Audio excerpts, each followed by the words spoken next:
Okay, here we go, ladies and gentlemen.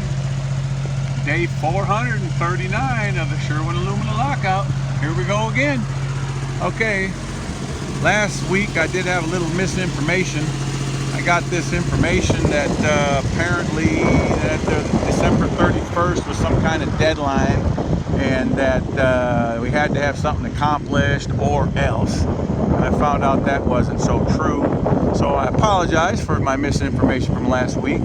But with that being said, Tommy boy, how many more times do I have to tell you this? How many more times do I have to tell you we're not coming back to that plant for a shitty piece of shit contract that you're offering? That is ridiculous. Pull up your little granny panties, go over to Glencore Estrada's office, call him on the phone, do whatever you got to do, and tell him it's time to raise the white flag, because you are not getting us back for that kind of bullshit. Tell Glencore Estrada they need to play a different game. They need to come back with something different. You know it. We've told you. Why in the world do you think we're going to come back in there to take that kind of beating like you're going to give us? First of all, we know when we get back in there, we know what kind of hell we're going to face putting that plant back together. So it's going to be crazier than it's ever been before, and you want us to do it for less. Man, your brain, you know, last week I said your brain was the size of a peanut. Well, that's a major overstatement. I think your brain is more like the size of a BB from a BB gun.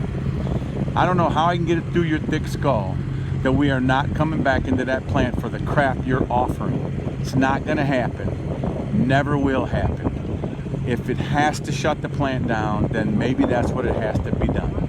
Because you know what? In the Union Hall last Thursday, after y'all negotiated last week, they were stronger and louder and madder than they've ever been. And we voted this contract down a year ago at 98%. They're up to 99% now, telling you to stick it where the sun don't shine. That's right. Stick it right up there.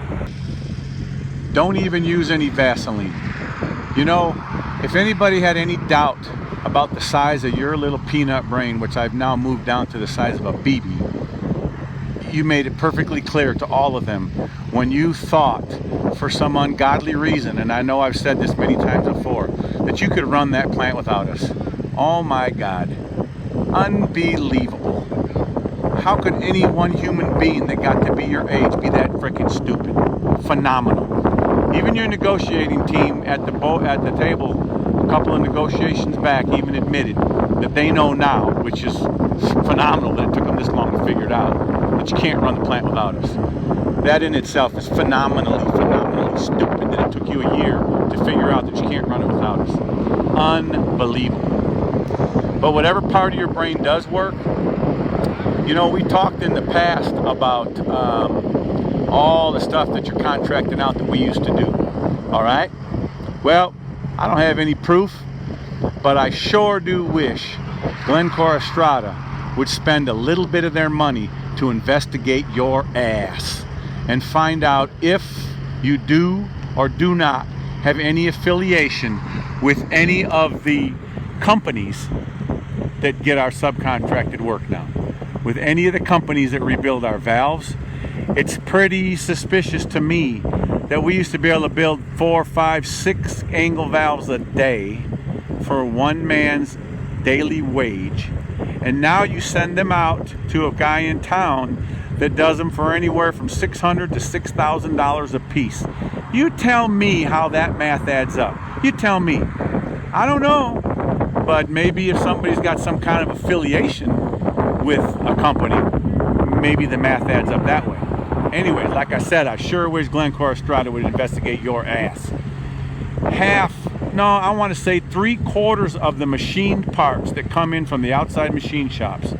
We go to the field, we would try to put them in, they would not fit, they would not work. We'd take them back to our machinists who would fix what already was paid for, now getting paid by you, yeah, you rocket scientist Tommy boy, to fix what you already paid somebody else to make. So, and then do you fire these contractors? Do you take the parts to a new machine shop? Hell no. So you tell me why a man wouldn't be suspicious that somebody's got something going on with the contractors out there. You tell me that, Tommy boy. You think we're dumb? We ain't no morons. We know what your game is. So if you shut this plant down, your game is over too. Your game is over too. So anyways, like I was saying, when you came into this plant, we pretty much knew we were doomed. We read Glencore Estrada's history. We knew what was going on there. And we just can't take it anymore. There comes a time in a man's life when he's got to stand up for himself, and he's got to say, we're mad as hell and we ain't going to take it anymore. And that's what's happening. If you want to take this plant to the ground so nobody has a job anymore and it's shut down and it's all over, then that's what might happen. Because if you don't grow some balls and go tell Glencore Estrada that we're going to have to offer them a little bit more because they're not breaking, then that's then that's it. You're right. We're taking her to the ground, burning her down. The end of an era. Do you think that we don't know that it was not just a coincidence that you would not come to the table and negotiate with us at all for a whole year until the cost of alumina dropped like a rock? Do you think that we do not know that you guys have people that watch the commodities? You guys got people that watch the market. You guys know how to analyze what's coming up in the what's to be forecasted in the future for the alumina industry. Y'all were stalling all year long until the alumina price dropped, so you think you could get us scared enough to come back in there. You think we're idiots? We know your stupid frickin' games. We know your little dumbass tricks. You think you guys are the only ones that have any brains at all? You guys are the ones with the little peanut brains. I'm telling you, it was no coincidence that you wouldn't negotiate with us until the alumina price dropped like a rock, and now all of a sudden you want to negotiate and try to scare us. Well, you know what? We ain't getting scared. We ain't playing that bullshit. It's not going to happen. So, I said it a million times. Give me a decent contract. Give us something we can deal with. We'll come on in there. And also, Tommy boy, why don't you just come on out and we'll have some coffee. We can sit down man to man. We can talk about what's going on. I'm tired of not being able to talk face to face with you. I want to be able to sit down and talk with you face to face and see if you blow your stack like they tell me happens in them negotiating meetings over there. I don't believe them. I think you're calm and cool as a cucumber. I know you wouldn't get all excited and riled up. Not old Tommy boy. Nah, I don't believe it. But anyways, till my next post, take some Xanax or something so you can sleep at night. You're going to need it. We ain't going away. Talk to y'all later.